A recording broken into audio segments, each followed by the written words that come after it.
My name is Rachel, and I never thought I would one day sit down to tell a story that shaped the course of my marriage forever. Marriage, in my eyes, was always about loyalty, trust, respect, and a commitment to weather storms together. I believed I had all of that with my husband, Daniel. We had been together for nearly 10 years when something completely unexpected entered our lives and tested not only our bond, but also my understanding of love and forgiveness. Daniel and I met in college. He was the kind of guy who stood out without even trying. His confidence wasn't loud but steady, and his humor had a way of making me laugh even on my darkest days. I was a bookish girl who didn't expect to catch the eye of someone like him, but somehow we clicked. After graduation, we built a life together, and when he proposed, it felt like the natural next step.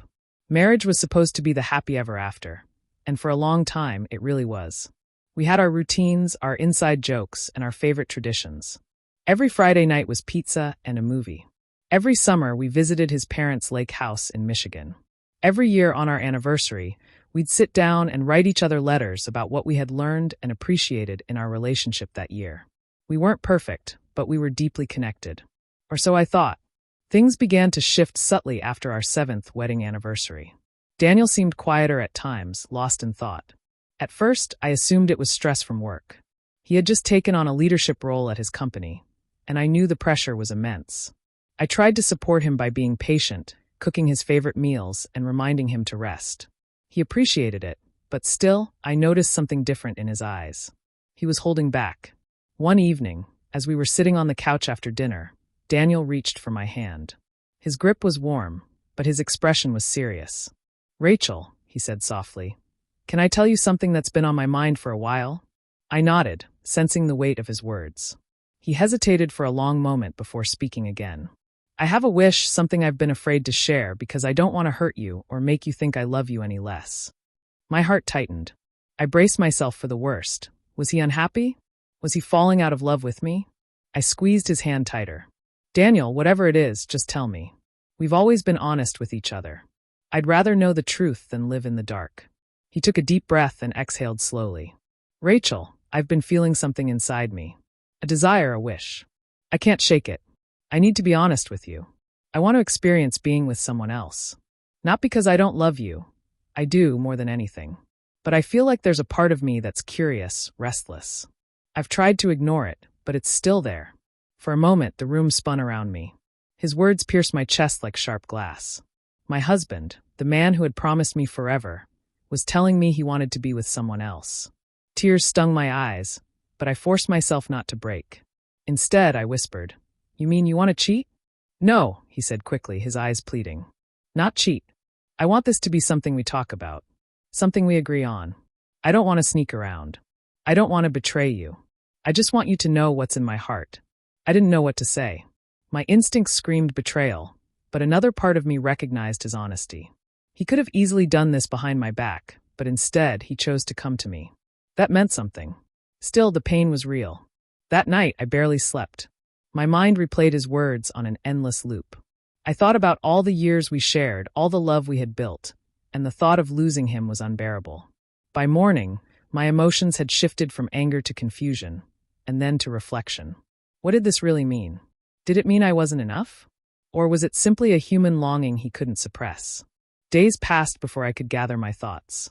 Finally, one evening after work, I told him we needed to talk. Daniel sat across from me, nervous, waiting for me to speak. "I've thought a lot about what you said."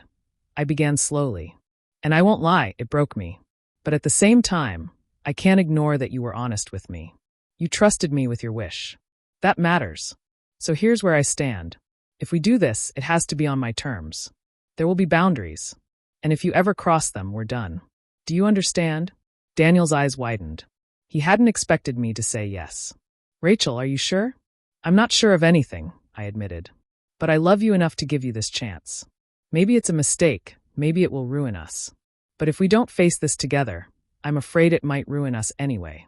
And just like that, I had said yes to something I never imagined agreeing to. The weeks that followed were strange, to say the least. We talked more openly than we had in years, setting rules and boundaries. No lies. No emotional entanglements.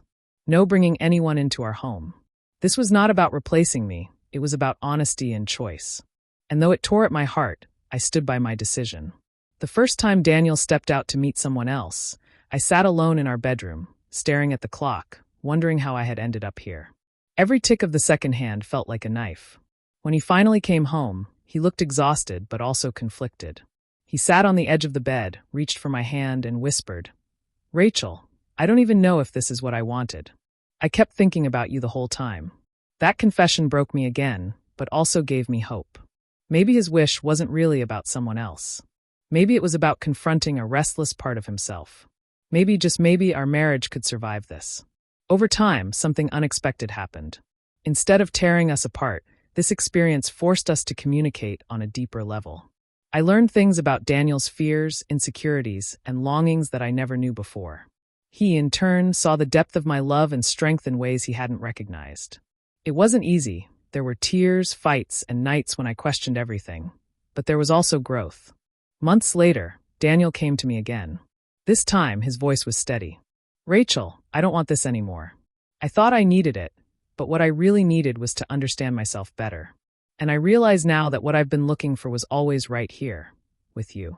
I cried in his arms that night, not out of sadness, but out of relief. We had walked through fire and somehow come out stronger. Our marriage wasn't perfect, but it was real, raw, tested, and truer than ever.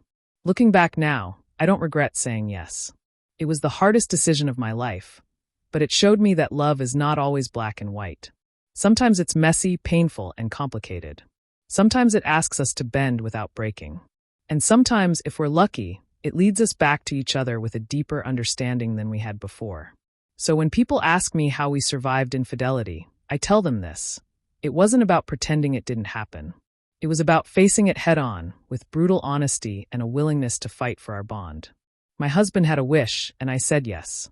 And in saying yes, I discovered not just the limits of my strength, but also the boundless resilience of love.